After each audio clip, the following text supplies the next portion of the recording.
Hey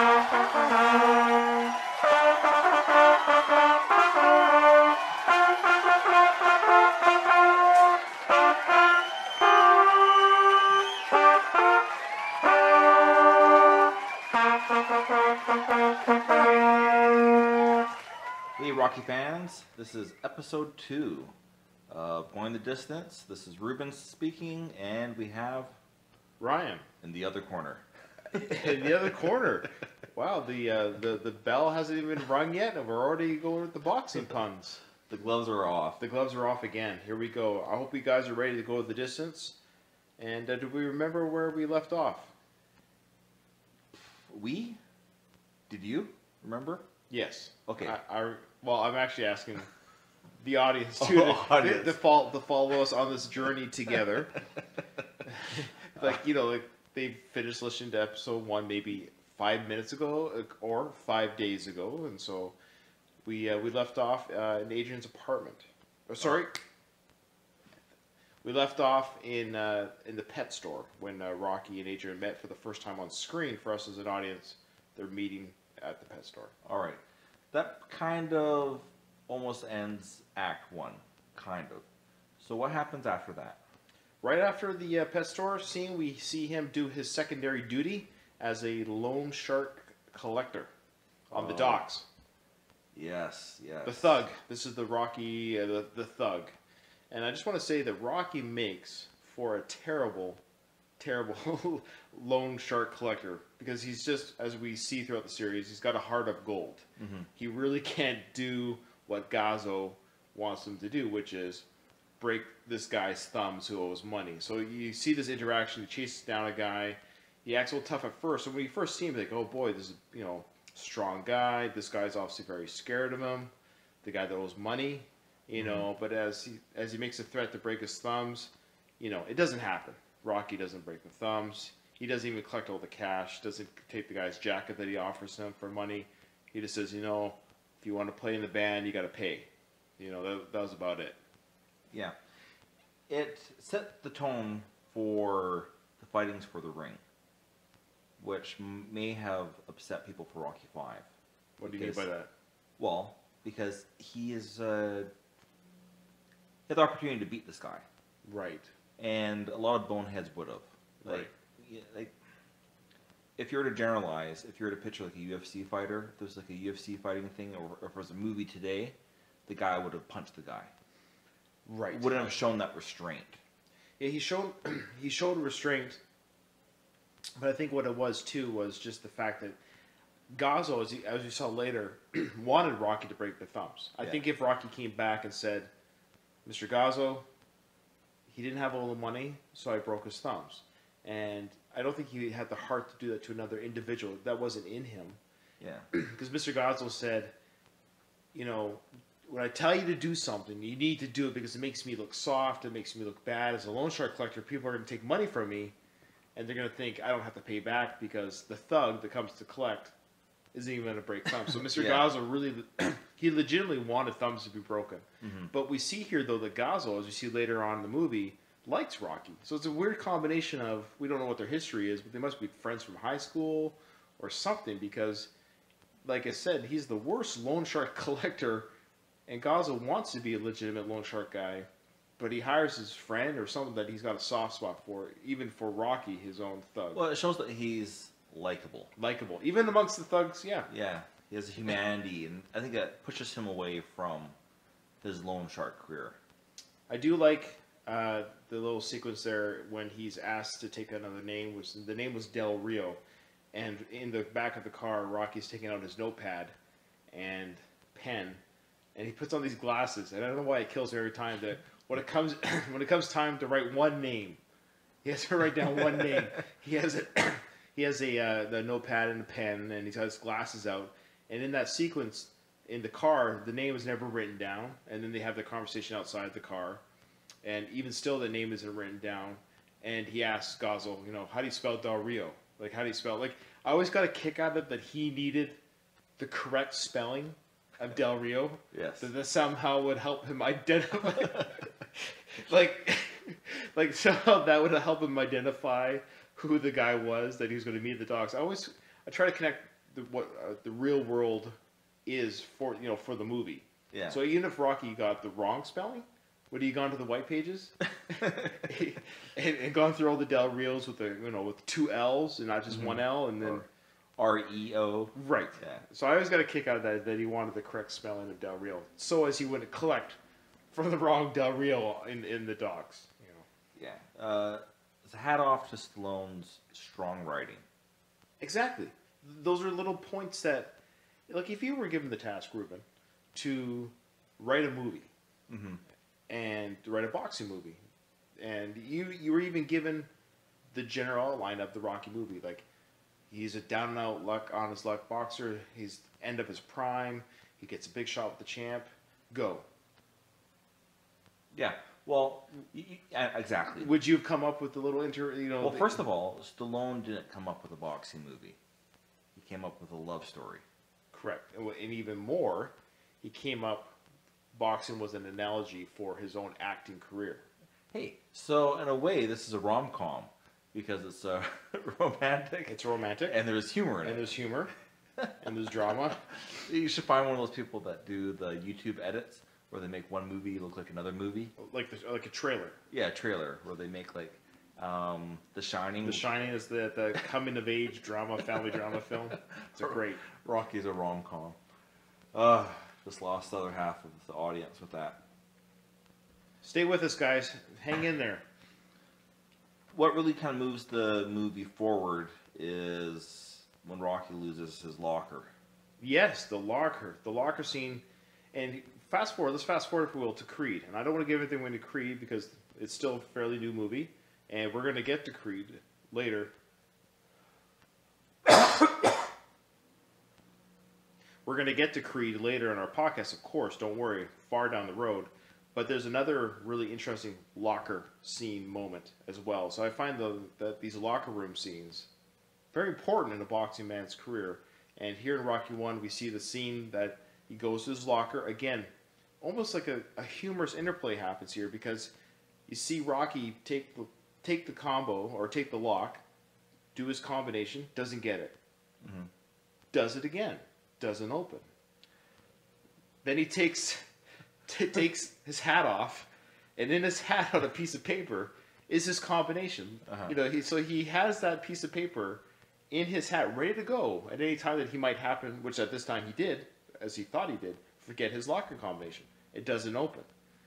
And then he grabs the fire hydrant, or the fire extinguisher, and smashes the locker open. He opens it up. What I love, because what they did here, this is great, because what I love as a viewer, because you have to understand you're a viewer, so we have to know that this is not a white man's locker anymore. So we've seen him do this, can't get his locker open. We know that this is his locker, or we think it's his locker. He smashes open the locker and he whips it open. And what do we have there? A variety of pictures of the non-white females. So we know as an audience member this is not. But what I find funny, why couldn't it have been? He could have very well been into the ebony. Sure, as an ebony and ivory situation. Right. Yes. But it's 1976. He's Italian. So we see away as a viewer, those pictures probably weren't his, and we assume that's not his locker at that time. Yes, yeah. And, of course, the little guy comes in. I forget his name. The guy who's like janitor.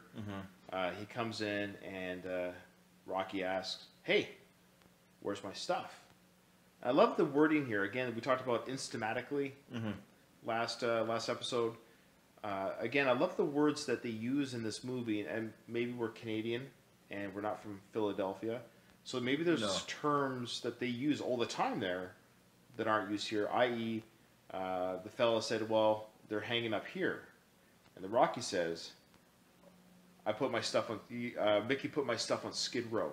Yes. And I love how the term Skid, like, we know what he means by saying that. Like, there's a variety of bags hanging next to Rocky's, but I guess that those hooks on the wall is Skid Row, meaning he's out on the streets. He's out on the streets. He's not welcome. This is not his home. Yeah, and he said, I've been coming here for 6 years. That's been my locker for 6 years. He put my stuff on Skid Row. And then he asks, hey, where's Mickey? I got to talk to Mickey. And the guy says, well, he's mad. Or he's in a bad mood. And then Rocky says, well, he's always in a bad mood.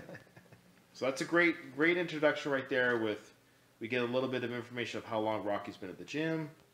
He's really now the one thing that he loves is boxing, and this is kind of like he doesn't even have this anymore. He doesn't even have the gym to go to, Mickey's gym, at this moment in his life. So the owner, Mickey, puts his stuff out on Skid Row. So he's on the outs. So he's sucking at his job, Sucks at his job, has a crappy apartment, and he gets kicked out. Now, I don't know if this is going to be moving things forward, but a little trivia here for you. When Mickey goes to Rocky's place, and they're talking through the door. Right, we are moving a little bit forward. I know it's a little bit forward. A little trivia of where his trivia. Just trivia. In that moment where he says that the place stinks, Right. that was improvised. That's awesome. Because the bathroom really stunk.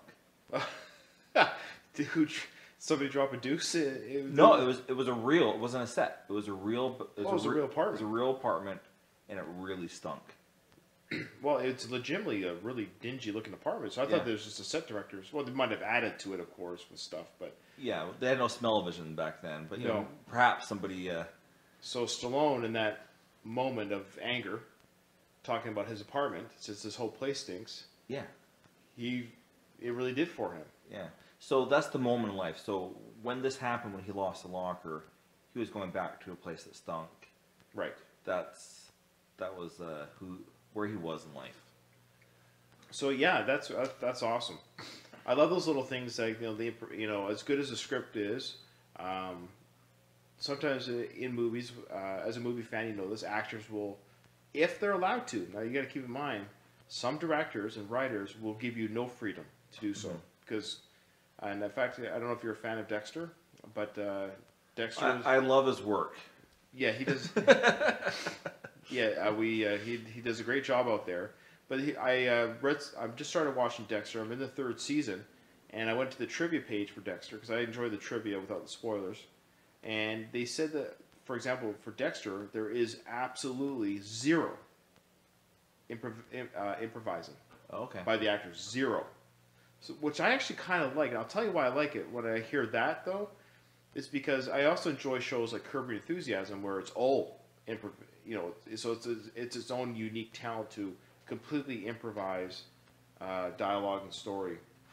But for a show like Dexter, what I actually kind of like about that is, so when I'm watching the acting and I'm watching the talking, I find it intriguing that that's exactly what the writer wrote on his computer. So when the script came to these actors, there was like, every little word and movement they're told to do, which I give complete credit then to the people that created the world. Yeah, for Stallone, him being the writer. Yep, the writer. And the person. So it's very cool. He knew how to... So it'd be interesting to know, like we just mentioned with the bathroom, what was improvised, and I actually don't know what was improvised in that movie. So it's kind of cool to hear that. That's the only thing that I'm really... Well, actually, there isn't. Do you want to hear another trivia? So when he's running down the street doing the training, right? They had no movie permits. That's right. It was guerrilla shot. That's right. And the guy that throws in the fruit. Oh yes, yeah, I love that scene. He tosses him a fruit, turns the catch. That was improvised by the person who was truly not an actor, not an extra, the shop owner, and just threw him a piece of fruit. That's America in 1976. He did not know that he was going to be in Rocky. And no, he wouldn't even known who Stallone was. No, he wouldn't have. And so what I find interesting is during that running scene through the market, nobody chased after him. Nobody said, "Hey, Rocco." Yeah. Nobody would have known who this person was going to be. Yeah. Because later, as the movies went forward, I've seen some of the behind-the-scenes stuff, especially when Rocky Balboa Part 6 was made. Mm-hmm. There's thousands of people behind where they're filming, watching their hero. And Stallone was talking about how when he walks down the streets of Philadelphia, cue Bruce Springsteen's music here. Yes. When Stallone walks down the streets of Philadelphia in his Rocky garb, but not filming, people will call him Rocky. And they're not being flippant. They're not being silly.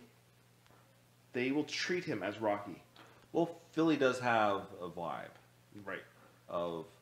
I've been there briefly, and it does have a different vibe than going to Spokane, Washington. Sure. That's character. It does. We got a Philly cheesesteak there, and we got it in a spot where we wanted to go find a real Philly in the hole in the wall, and we did, to the point where it was like, I feel very uncomfortable. I fish out of water. This is Right. Did you feel uncomfortable because of the? May I ask, were you uncomfortable because the tables were dirty? I did not have time to check, but it was a good Philly cheesesteak. Right. Yeah. Were there other Mexicans there, or were they? We were like white salt. Yeah, Yeah, sure, that's fair. When we live in Western Canada, on Vancouver Island, there's just different cultures and people that we're not around. Sure. Yeah. And actually, we'll refer to that in part 3. There is that cultural. I don't think it could fly in today's writing, but they refer to the cultural differences between the black and the white. Because Rocky was trained by a white man. Yeah. For 2.5 movies. Mm-hmm. Spoiler alert. And then we don't know which half. But then for part 3, he's trained by I won't say who, in case you're not there yet, but he's trained by a black person. And it's interesting that Rocky's actually kind of taught the black culture way to move in the ring. So it's actually addressed that there is a different fighting style to the two different cultures. When I was there, I did stick out as a sore thumb. We asked the guy to take a picture of us. He said, "Oh yeah, sure," and just really friendly. And then I had this feeling like, "Oh crap, is he going to start running?" Sure. Did he? He did not. But while he still had my camera in his hands, he's like, "Man, it's just been so tough, the economy. Wow. I'm really happy to be taking this picture for you. Would you mind just helping me out because I've helped you out?" Okay, so right away it was They saw me coming. Right, so he took your photo, Yes. and let me guess, did you give him some money? Yeah, I found a buck or two to. Because I guarantee you, well, I shouldn't say it. I wonder what the alternate universe scenario would have been if you said I wouldn't have had that picture. No. I think the deal was you get your camera back if you give me some money. Yes, absolutely. Oh, absolutely. I'm glad you got the picture Yes. and your camera. That's. You know what? We'll post. Maybe we'll post that picture that I took That'd be a great on our idea. Facebook page. There yeah. you go. Yeah. So Before you go on,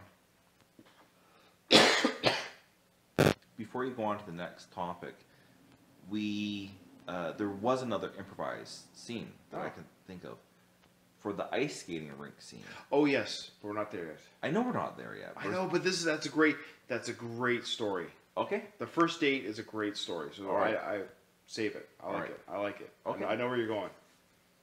It's interesting how, if you want, we can talk about it. We're talking about it because it gets me We already excited. know about a black trainer 2.5 movies away. Fair enough. Touche. We do know about a black trainer 2.5 episode or movies in. So the infamous first date at the ice rink. I think he used infamous wrong. Oh, sorry, famous. Famous. My bad. Infamous is bad fame. Bad fame. My apologies. Yeah. Well, infamous, yes, because the trivia part is it was bad luck for the crew that turned out to be fortuitous for the movie. Okay, so why don't you fill us in? Okay, so because of the low budget guerrilla style for the movie, they didn't have the script called for a full rink. Yes. So of people. About 300, apparently. Right, and they had no money. Yeah. Very limited budget. So this was guerrilla movie style movie. Like for example, the lighting, they said they used all natural light. They didn't have enough money for stand up lamps. So they used natural light. When it was dark, it was dark. When they used the sunlight, they said we used the sun because it was free. So that's all they could do. So the ice skating rink scene on Thanksgiving Day was closed for the movie, and so they couldn't afford the extras to skate around the rink for a couple days. So they said, well, why don't we just film an empty rink and it's closed on a holiday? Yes. Am I getting there? Is that what you're No, getting? yeah, that's exactly. So bad luck for the money part, but it's interesting how, let's say if the studio threw them, here's $100 million, make whatever you had on your script, but it actually made that scene better. It does, and I think that's really a lesson in life, where you think that you might need X, Y, Z, and then it's going to work out, or then you're going to be happy, Right. or then it's going to be perfect. But when you're, backs against the wall, you can really come up with something and create a little magic, and that's what happened. If they had a bigger budget, it wouldn't have been so romantic, touching. Yes. And the guy saying, "We got to go." You're gonna turn off. Yeah, I love every time he said 7 minutes, and Stallone's face. Again, this guy was robbed. I don't know. I'm biased. I'm completely biased. But to me, acting is not just about yelling and crying, like they show in the Oscar clips. Yeah, I know. You know what I mean by that? And when they show the Oscar clip scene, it's the yelling, crying scene. But you were my daughter, and I can't believe you did this to me. Those scenes. Mm-hmm. It's I find a lot of. And I never learned how to read. Yeah, exactly. And the scene here where the guy off screen is yelling, 7 minutes to go because he gave him the ring for 10 minutes, 8 minutes to go or 6 minutes to go. Mm-hmm. When you go back and watch it, you should go back and watch that scene. Look at Stallone's eyes as he looks off camera to the guy like, stop interrupting my already limited time on this day, and I've got this flow going with this girl. I'm actually reaching out to her. I'm getting to her. I'm getting through to her. I'm making her laugh. She's letting me be right next to her. And we'll get to that date scene because it's just one of the more fun romantic dates that you could ever experience on screen, of course. But yeah, so that was where less is more. Mm-hmm. Bad luck turned to good luck. If you hear dog barking, that is beyond our control. That's outside. Is that your dog? No, he's right behind you. Oh, hey. So, trivia. Sorry. Trivia. Do you know who won the Oscar? Oh, okay. So best picture or actor? Actor in leading role. I think I do. Can you give me the movie? I know it's kind of cheating. I'll tell you the movies and the actors that were nominated. Let me see if I remember correctly. The movie that won, I believe, was All the President's Men. No. Network. Yes. Network. Yeah. Not The Social Network with a. No, not the Social Network. This is pre-internet. This is just the network. Okay, so the movie was Network. The other nominees in movies was Giancarlo Gianni. Oh, people still talk about that movie to this day. Seven Beauties. No, he didn't win. He was just another nominee. Oh, that was his name. I thought you were going to give me a... No. So these are the names of the people. The Okay. person was Giancarlo Gianni. I'm sure I'm saying it wrong. Of Seven Beauties. William Holden of Network. Okay, well, that one Best Picture. Robert De Niro for Taxi Driver. That's a tough one. That That's is a tough tough. one. Okay, I'll give him that. But He didn't win it. No, he did not win. What was his name? Bickle? Peter Finch, also of Network. There was two leading roles Wow. from the same movie. Has that ever happened before? I don't or know. after? I don't know. That's crazy to have two leading roles. So we don't know. I don't know the movie Network. Have you seen it? Yeah, that's it. Like I think I have. It's the famous scene is, "I'm mad as hell and I'm not going to take it anymore." Okay. You've heard that? It's something about that. The guy has a meltdown at the news network, and he says, "I think I'm mad as hell, and I'm not going to take it anymore." That's one of the. Oh, interesting. That's like the Yo Adrian of network. Yeah. Faye Dunaway, William Holden, Peter Finch, Robert Duvall. Is Robert Altman film? Am I remembering? Director Sidney Lumet or Lumet. Sidney Lumet. And Okay. yeah. All right. Well, that's. I will admit that it's probably. Well, good for. Oh, what am I saying? Network didn't win Best Picture. I mean, Rocky won Best Picture, and won. And of course, the director John Avildsen, John G, won Best Director. I don't know why I said Network won Best Picture, but yeah, the actor of Network won Best Actor. I believe. Did he not? Yes. Yeah. That's Yeah. And for supporting actor, do you know who? Burt Young, of course. Was he not? Burgess Meredith. Oh, Burt Young wasn't. No, Burgess. Burt Young as well. Yes. So there was two. Yes. Oh, wow. But supporting, I can see more than one, right? That's what. Lead is Lead is interesting to me that they had two leads. because you only have one leader. It's weird. I guess I wonder how they determine the equal amount of screen time. Or they both had 30-minute screen time, maybe. I don't know. Talia Shire. Talia. I think it's maybe Talia. Who knows? I've heard it pronounced both ways. If she could call in and let us know. Please do, Miss Shire. Please, our number is 911. Okay. Yeah. Interesting. So, and of course, Rocky didn't. Stallone did not win Best Picture. But can you imagine though? He wrote the movie. He was probably just as proud to have the movie win Best Picture. Oh yeah. I don't think he was even thinking actor at that time. He was probably legitimately like just an honor to be. Can you imagine? He went from being a thug in a Woody Allen movie, right? Yes. To now being nominated for Best Actor in a motion picture that he wrote. Could have anyone really have done that justice? What do you mean by that? Okay. Stallone played Rocky. Right. Could anyone else have played? The character. Yeah. Well, the names they tossed around was Burt Reynolds. Mm-hmm. Okay, guys, if you don't know who Burt Reynolds is, my young listeners, if you're so, please Google Burt Reynolds and even give him some credit and do Burt Reynolds 1975. If you really want to get to know the man, Google Playgirl. Burt Reynolds bear rug. Can you imagine Burt Reynolds in the ring? No, like what body mass? But not even the physical physique aside. Can you imagine these scenes? Him on the ice rink. Well, ironically, they would have had a bigger budget with a bigger name. The reason why they had such a small budget given to the film because they thought it was going to be a failure. So they didn't want to. They wanted to lose a lot of money. So they said, "We'll give you $1 million to make this film because we're going to lose it." Crazy. And it ended up making 100 times the budget. So we had Gene Hackman was considered for Rocky Balboa. Again, a good actor. Yeah. So they're going for so what they're doing here is they're going for the Brad Pitts and the A-lists. The Tom Hanks, even whoever it was. But it doesn't make sense. Again, Gene Hackman, great actor of the 70s and 80s and even 90s, great actor. But no, he could not do Rocky. No. For Apollo Creed, do you know this? Ken Norton was a professional boxer, and he was set to play Apollo Creed. I think he filmed some footage. He dropped out 2 days before shooting. Oh, okay.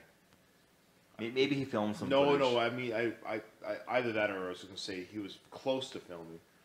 Yeah, getting Carl Weathers. Again, great story about the Carl. We mentioned that in the first episode, did we not? Yeah, well, it's worth mentioning. Well, I think we haven't quite edited that clip, but we're going to put in a clip about... Did he not talk about it? We talked about how he got the film made, but the story basically of Carl Weathers... Here's the... What do you call it? The Cliff Notes version of the story, but I've heard Stallone give it in interviews a few times. But basically, as we know, he wrote the screenplay, and the producers gave him pretty much open access to the whole movie making process of how the directing, casting. Stallone was in there, and as we know, Stallone went on to direct parts 2, 3, 4, 6. So the only ones he didn't direct were Rockies 1, 5, and Creed. So he directed the majority of the Rocky films later. So it's interesting that he was at the casting part of it. So when they were casting Apollo, he was there, which of course makes sense because he's going to play off this guy. So they're doing the read. So Carl Weathers comes in. Of course, Carl, and like the rest of the world, doesn't know who Stallone is. Has no idea who this guy is. And Carl Weathers, I don't even know what his position in acting was at the time, but he came in and read the part for Apollo. And he's reading the part of Apollo with Stallone reading the part of Rocky.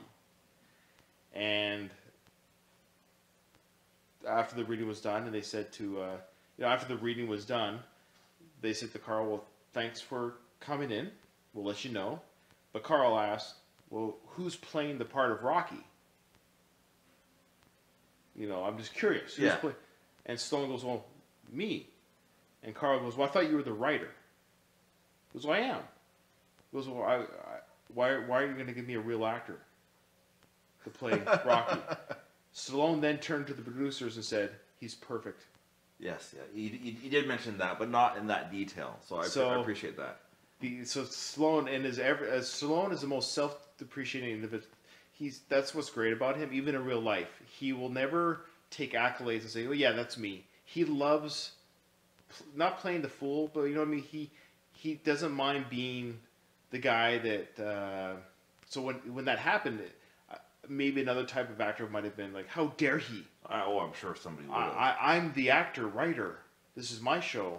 He actually turned to the producers and saw this opportunity, said, this conflict, this energy, the fact that he already hates me, thinks I'm less than, was legitimately real. And it actually continued throughout the series. I know. But Stallone he embraced it, but Carl really went with it. Yeah, which is great. For whatever reason. So I just find it interesting that even... I'd love to hear Carl Weathers' side. Oh, Carl? Again, Just give us a call. if you have a hard time getting a hold of us, just talk to Miss Shire. She'll We'll buy you a sandwich. One thing I really was speaking of the last episode. I know we got to kind of move forward a little bit here, but I thought you might like this. Okay, so after Rocky's fight against Spider Rico, his payment for the winner share, $65 less $15 Right. for the use of the locker and the corner man, $5 for use of shower and towel, Yeah. and 7% tax. Correct. In the end, he gets a total of 55. Yeah, I remember the total being... However, 7% of 65 is 455. Right. So subtracting that and the other deductions, he actually should have received 445, not 4055. Spider Rico did receive the correct amount. Interesting. So they did the wrong math for Rocky. So even... so he should have gotten more. Or he got too much. So in the movie, did he get too much? He got a dime too much. Oh. He should have received, yeah. So he caught a break. He got you could get a lot. You could get a lot for a dime in 1976. I think that's like a movie and a soda pop. Yeah. Well, no. Now you're being silly. Okay, well, movie. Well, good for him. I'm glad he caught a break there. All right. This is the last. Kind of improv. It's not really improv. Right. Can we mention the steps? You're You're hating this. You're hating this. You're Well, hating. okay. Well, no. I don't want to bore our listener either, in the sense that we're really not following any real structure here. We're going in chronological order of the movie so I can stay on track, because I can talk. So to answer your question, I'll talk about the stairs. I'll talk about Russia. I'll talk about Mr. T. I'll talk about Hulk Hogan. Come back to the stairs. Okay, so Come the back to the stairs stairs. to me is come on. The stairs is a character in the movie. So it's a character in the movie. So we could talk a lot about it, but we'll get there. Okay. We're teasing the stairs, folks. We're teasing the stairs, but we're going to get there. All right. It's coming. So where were we in the movie? I lost track. I don't know how we lost track. That's weird. Oh, yeah, his locker. His stuff's on Skid Row. Well, Skid Row. Have you actually seen Skid Row in concert? yes. I think we saw. Well, no, actually, did we see Skid Row? No, we just saw Sebastian we saw Bach. The lead singer of Skid Row was Sebastian Bach. We saw him in a club in Surrey. Yes, the day after my second son was born. No, that was Megadeth. We saw Megadeth at the Commodore Ballroom the day after your second son was born. We'll have to double check. I promise you. Okay. We saw Skid Row. No, Sebastian Bach. Sebastian Bach, same diff. In some. It was a club. It was a club. It was pretty sleaze. But it's pretty crazy that we did, though. Now, do you remember? I got to sing in the mic or shout in the mic. Which song was Youth Gone Monkey Wild? Business. Was it Monkey Business? Yeah. Just you put the mic in the Right. thing, monkey business. How many people do you think were at the? I do remember that now. I would say maybe 300. It was, maybe 3 to 5, somewhere in there. but I had a great time. It was a fantastic show. Well, that's like a childhood dream. Right. To see your band. And this would have been 16 years ago. Yeah. So I mean, granted, the heyday of his career was definitely over, but not by a long time. Like, we were early 20s. right. Yeah. So that was a fun time. It was a great time. That was a really fun show. So yeah, so his stuff's on Skid Row. Yes. Actually, I saw him twice because he opened up for Guns N' Roses. Yes. Well, yeah, I saw that tour as well. Yeah. But it was the intimate club there. Yeah. Yes. Which at the same time, I was a little nervous. Yeah, it was. I was a little nervous. Yeah. And so Just Google Surrey for those Yeah. that. So oh yeah, okay. So we get to the meeting with Mickey. So we see the first. This is important. Now, as a viewer, you're now seeing the physical presence of Mickey, Mhm. and he is not a big person. He's a little man, but he's got rawr, he snarls when he talks. He's got that snarly. Vim and vinegar. Yes, and he goes up to Rocky approaches him and says, "Hey, my locker, man, what'd you do?" And Mickey really does brush him off and is very rude, which comes into play later, like bites Mickey in the butt later. So he tells Rocky, "Hey, you know what? You had your chance. You suck. I gave it to a contender, which is Dipper. And so Where's Dipper now? where's Dipper now? He did not have Dipper Parts 5. Or there was no sequel to Dipper. Can you imagine if they, instead of doing Creed, They the did movie Dipper? Creed, they did Dipper? Coming this Thanksgiving. Dipper. So, the puns that people would play off that one. So, anyway, Dipper is a menacing fella. He was, again, of the non-white. I did not notice. I don't notice those things. Well, I don't notice them either, but I'm only letting maybe for those people who might notice, let them know that we too. Is there must be a fan of the movie who's visually impaired. Well, yeah, they call that the direct. What do you call it?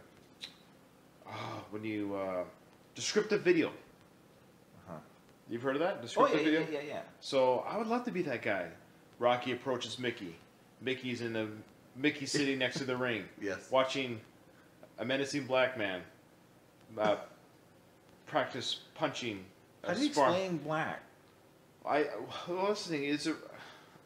I'm terrible about this sort of thing. Like, I'm okay if you call me white. Now, obviously, I'm not white like you paint the wall white. Yeah. You could say that I'm. You remember crayons? Yes, flesh colored. They have flesh. That's crazy. Like Yes. it. Like Growing up, my crayon had flesh on it. again, Google this. This is not a joke. We'll put this on our Facebook page. Isn't that crazy? And it never even occurred to me because as a child, why would it? You don't see the world in black and white. It's just you were given a crayon, and you have cherry red. Yes. You have black. Mm-hmm. You have white. You have white. You have yellow, and then you have flesh. Flesh. Anyways, again, what were we talking about? Dipper. Dipper. So the one good thing about Dipper is so he's getting trained by Mickey. Now we gotta cut this out. Sorry, I lost my voice. Stand by.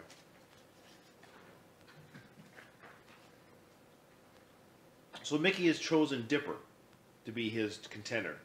I guess he's the best guy in the gym. Mm-hmm. And the insult that Dipper throws Rocky's way as he's leaving is, "Yo, Rocky." And Rocky turns around and goes, "Yeah, I dig your locker, man." And then Mickey finds it funny. Mm-hmm. He actually repeats it, "Hey, dig his locker." So we actually see a really kind of not a very, like, he's already kind of backing his player a little bit. Like, they're already really kind of pushing Rocky out of the gym, out of his life. Like, Well, Mickey and Dipper were forming their new bond. they were forming a bond that would later be formed. But that's what happens, right? In that kind of alpha male environment. Right, sure. Of, you're old news, get out of here, what are you going to do? I own the gym, and Yeah. I'm bigger than you. like authoritatively. yeah, authoritative. And wouldn't it be interesting if Rocky decided that's it? He jumps off the Philadelphia Bridge into the river there. I wonder what Dipper's career would have been like. Short movie. Yeah, I guess. But- It would. Yeah, it'd be called Dipper instead of Rocky. Have you ever seen that on YouTube? It's a little funny clips they put together of if movies ended when the title was mentioned in the movie. No, I haven't seen that. Rocky would have been a very short film. I think it's literally in the very first few minutes, people are calling his name from the crowd there. I always like it when bands somehow put their names in a song. Well, let's be clear here. When I love it too, but we have to be clear about the genre of music Sure. because different genres again have maybe the non-white quality. If you're a rapper, you mention your name. That's standard. It's standard. That's standard. Absolutely standard. Doing it in We listen to metal and rock and roll growing up, so that's what I'm getting at. Yeah, so they're like we listen, Guns N' Roses, Motley Crue. So these bands growing up, but every now and then a band would mention its own name of the metal variety. I always got a kick out of that. yeah, like in Guns N' Roses, everything was roses when we held onto our guns. Right, that was the closest they ever got. They Yeah. threw Aerosmith did it in 1985 with Done with Mirrors. How did that go? They said the boys from Aerosmith. Oh, okay, yeah. Yeah, they actually referred to themselves saying, so they're talking to a manager or something, the boys from Aerosmith, and they actually mentioned Joe Perry. Oh, okay. They actually said Joe Perry. Well, I think Axl mentioned Slash for guitar solo. Nope, No. It's Lenny Kravitz and Mama Said. that's right. He says Slash. Yeah. Poison always mentioned. CC. I think you have total class. You do not. I think the idea is you do not mention your band's naming, but it's fun to go through. Springsteen does for the E Street Band. Well, he's Like, big guy on come on. He mentions the big guy in Clarence, Clarence. who blew his eye out on stage. This guy Clarence is a black. Oh my! He is a large black man who plays the saxophone, who's now passed away. May he rest in peace. But he playing the saxophone for years with the Easter years. Yes. But I guess a few years before his passing, He blew so hard. He blew so hard into the saxophone that his eye popped out on stage. That happens. Like, your body just wears. It wears. And I could never look can you at it the imagine? same. Can you imagine the vision that you'd see? Like, you'd be seeing like a bird. Like, It's have you ever seen an eye popped out? no, thank you. No. It's exactly what you'd imagine it to be. Really? Have Yes. you? Yes. How have you? I don't think I've ever Googled it. I feel like the internet might have provided the image. Oh, I feel sick to my stomach. It's well, I had a kid in my class in elementary school. Tim Yam? No, not Tim Yam. Tim Yam. He stabbed me in the arm with a pencil. Not him. Jordy. Jordy, name sounds familiar. His name was Jordy. I forget his last name, which might be for good. But he had a glass eye. Oh, okay, this is starting to Yes, ring a bell. and I'd never seen a glass eye before because I was young. It was grade 2, 3, and 4. Sorry, grades 4, 5, and 6, or whatever it was.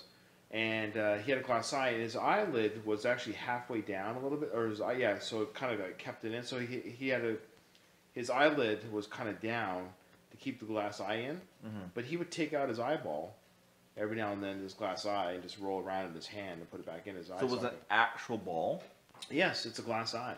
Okay, so some people will have like a contact that goes over. No, he had the ball, so he had like an empty socket. Interesting. But what happens with the eyeball is you know that paddle game, the paddle game where you have the paddle, the ball attached to the string, and you hit the paddle. Yeah, the ping pong on the Well, paddle. just take away the paddle, and that's your eyeballs falling out of your head. Wow. Yeah. So back to Rocky. Okay, so Dipper. I think we're. This is the most attention Dipper has ever got. Well, hey, he digged his locker. So anyway, oh yeah. So the next scene, we'll get to the next one then. Rocky goes to the pet shop. Yeah. This is good. He goes to the pet shop, and what I find interesting, we already start to see a little bit more character with Rocky and how he deals with. Despite what he goes through, he actually deals with these things very well. So he goes to Adrian right away and says, I had a rough day at work today. Type dialogue. Yeah. I had my locker taken away from me. And the first thing he says after that is, "That's okay. Lockers are trouble." Yeah. He goes, "Lockers are nothing but trouble." Anyways, he goes, I think I've had about $20 stolen from my locker in the last 6 years. And what I find funny is his segue makes no sense. Yes. He's saying lockers are a trouble. Like it's not a big deal because now that I don't have a locker anymore. I now have $3.33 extra a year. Right. So how he reasons that lockers are a trouble is now it's not a big deal. I don't have to worry about lockers anymore because my cash won't get stolen anymore. Yes. So, well, yeah. When you're getting paid $40 a fight, an extra $3.33 is gonna take you. But he's just trying to blow it off. It's his own way of feeling like he's like it really does obviously hurt him. Why would he even bring it up? But I caught this. Rocky fans, you know what this is the ball. You know the ball that he throws around? Yeah. I caught the first time we see it on screen. Oh, okay. At this meeting, after his locker incident, he throws it up. In the store? But he picked it off the counter. Oh. He didn't take it out of his pocket. I'll have to go back if you guys want to call me out on this. He's a klepto. Well, he walked out with the turtle food without paying for it. Wow. Because Gloria, the owner, said, "Hey, Rocky, you got to pay for that." When he's got the turtle food, when he leaves, and he says, it goes, "Crime don't pay." Wow. And he walked out with the turtle food and didn't pay for it. So we know that he's not opposed to kind of skimming from the top a little bit. Well, it'd be hard to feed turtles. But he found the ball, which makes sense. It would be a pet store ball. It would be a pet store ball, right? Yeah, so probably for a cat. For a cat. Or something. He picked it off the counter, played with it, and we see that ball for every film thereafter. Wow. I did not know that. I didn't know until because when I was watching this movie for the podcast, now watching it with kind of like podcast eyes, so to speak, I was like, "There's the ball." He rolled it off the counter, and then he walked out with it. Wow. Yeah. Interesting. I always thought he was a good role model. Well, I think we should probably just end the podcast. Guys, I hate to... Rocky has flaws. I think we should stop here. But that's what makes him human. That's what makes him relatable. Interesting. He does have flaws. Every film, he has something that he kind of struggles with. So do we all. We do? Yeah. Well, at least I do. So, he talks to Adrian. He says to her, "Stand by for more jokes tomorrow." So this is something that is ongoing for him, that he will create or invent, as he says, new jokes to give to her the next day. And then the next scene, and we can edit it. So we want to do 2 episodes. How far are we into this one? We're 48 minutes in. Without editing. Doesn't have to be an hour. Okay. Tangents are good, though. People like tangents, because it's the YouTube for YouTube. Whatever that was called. Yeah. That's what made it funny. Yeah.